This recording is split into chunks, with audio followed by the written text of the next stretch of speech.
I'm back, and in the comfort of this studio, it's hard to imagine I was ever away. I don't need to imagine, though, because what I saw is still etched in my mind.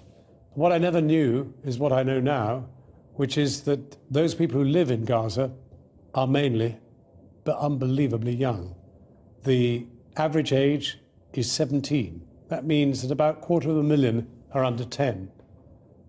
And you know, if you know any 10-year-olds, 7-year-olds, 5-year-olds, 4-year-olds, the idea in the looseness of a war zone that you can control your children, that they won't be somewhere where they can be hit, is, you know, beyond any kind of imagination. You can't hope to control that. So that in a very densely packed urban area, if you decide to throw missiles, shells and the rest, then undoubtedly you will kill children. And that is what they're doing. There was one specific moment that stood out above all others, and that was penetrating the 3rd floor of the Shiva Hospital, one of 2 floors dedicated to children.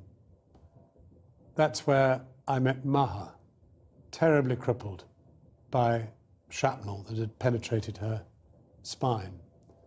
That's where I saw this little 2.5-year-old with panda-sized, huge, suppurating, round, panda-like wounds that almost prevented her eyes opening at all. They were the consequence of a broken skull and a fractured nose. I can't get those images out of my mind. I don't think you can either, because they've been everywhere. They are the essence of what is happening in Gaza. Now, of course, Hamas, for its part, was throwing rockets into Israel, designed, ideally, as they would put it, to kill Israelis. But of course, Israel, courtesy of American finance, has invented the most brilliant shield, which is keeping absolutely everything out. And that's a big difference. The suffering is amongst the ground troops, mainly 20-year-olds, who go in and get killed. So when I last spoke to the Norwegian doctor who is one of those dealing with the consequences of this bombing, I asked him how many children have been wounded. They've registered 1,310. How many children dead?